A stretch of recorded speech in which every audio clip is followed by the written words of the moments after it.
So many people are confused by Islam, and particularly the factions of Sunni and Shia Islam. But when one understands these things, today's news and today's prophetic fulfillments come into much sharper focus. I will not try to be all-inclusive in this short teaching, but I will give you enough for you to understand with much greater clarity what is really happening in the world around you. You will also be able to see how Scripture and 2,500-year-old prophecies fall in today's events. Islam was born in the early 600s A.D. Muhammad lived in the Middle East and could not read or write by his own admission in the Quran. In his early 40s, Muhammad retreated to a cave in the wilderness, and here in the month of Ramadan reportedly began to have visions. These visions were often accompanied by epileptic-type seizures with which he was often plagued.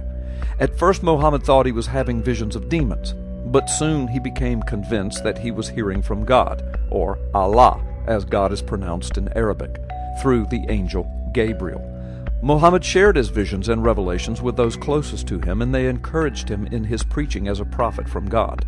To Muhammad's great consternation, his teachings were rejected by the Jewish and Christian leaders of his day and in his area. At first, he was also rejected by many of the tribal Arabs. This rejection, particularly by the Jewish and Christian leadership, soon turned into a deep-seated hatred for all Jews and Christians, and his message ultimately became one of outrage against the Christians and Jews in the name of Allah. For the next 20 years or so, Muhammad gathered up followers to his side, and his cultic movement grew rapidly. He gathered men around him who were learned, important, and influential, particularly in the Arab world. By the time of his death, most of the Arabian Peninsula had converted to Islam, and he had united the tribes of Arabia into a single Muslim religious polity. At his death in 632 A.D., his inner circle of leaders, or caliphate, began to write down the words, teachings, and visions that Muhammad had related to them in the 20-year period of his cultic ministry. The writing became known as the Quran. Not long after Muhammad's death, various leaders in the relatively new movement of Islam struggled for leadership power and authority. Eventually, two traditions of valid leadership succession developed. There were those who believed that the succeeding imams or priests or leaders of the caliphate ought to come from Muhammad's bloodline. This began the Shia tradition. The Shia Muslims make up only about 20% of the total of the Muslim world today.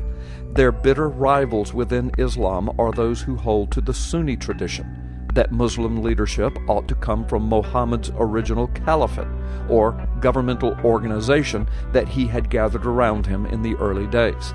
The line of Muhammad through his direct descendants became extinct in 1873 A.D.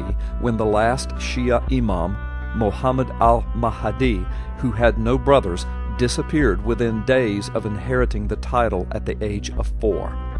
The Shias refused, however, to accept that he had died, preferring to believe that he was merely hidden and would return, especially in the last days.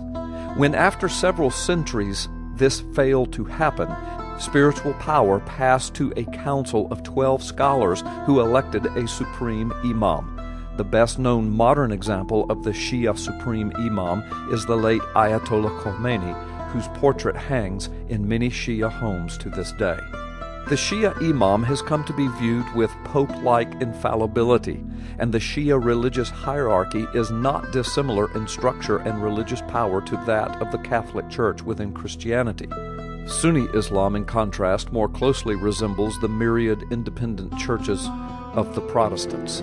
Sunnis do not have a formal clergy, just scholars and jurists who may offer non-binding opinions. Shias believe that their supreme imam is a fully spiritual guide, inheriting some of Muhammad's inspiration. Their imams are believed to be inerrant interpreters of law and tradition. Sunnis and Shias agree on the core fundamentals of Islam, the 5 pillars, and they recognize each other as Muslims. However, there remain significant differences between the two forms of Islam, and these are what tend to be emphasized. Many Sunnis would contend that Shias seem to take the fundamentals of Islam very much for granted, shunting them into the background and dwelling on the martyrdoms of the early bloodline descendants of Muhammad. Iran is overwhelmingly Shia, 89%. Shias also form a majority of the population in Yemen and Azerbaijan, Bahrain, and 60% of the population of Iraq. There are also sizable Shia communities along the east coast of Saudi Arabia and in Lebanon. The well-known guerrilla organization Hezbollah, which forced the Israelis out of southern Lebanon in 2000, is Shia. Worldwide, Shias constitute 10 to 20% of the overall Muslim population. Within Shia Islam, there are different sects. Most Shias are what are called Twelvers. That is, they recognize the 12 imams in the line of Muhammad, and they are waiting upon the soon arrival of the 12th and final imam, Mahdi, their Messiah. They believe that he cannot come until Israel and all infidels are annihilated from the Middle East. They have no problem with a nuclear holocaust in the Middle East if it rids the land of Israel and Christians and ushers in the Mahdi. The Middle Eastern Muslim world is divided then between Sunni and Shia. There is a continual struggle for power and dominance between the two. In some instances, the rulers of the land are Shia, with predominantly Sunni populations. In other instances, the matter is reversed. It is a continual game of religious chess. The Muslim Brotherhood dates back to 1928. They formed for the express purpose of keeping the land free from an Israeli nation-state.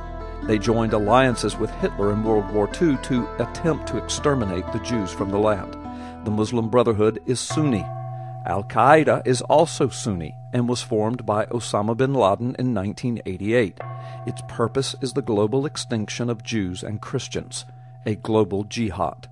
The recent unrest in Egypt and Libya is largely a Sunni uprising, giving much power and prominence to the Muslim Brotherhood and Al-Qaeda factions in those regions. This is why Israel is aghast concerning the current unrest in the Muslim world.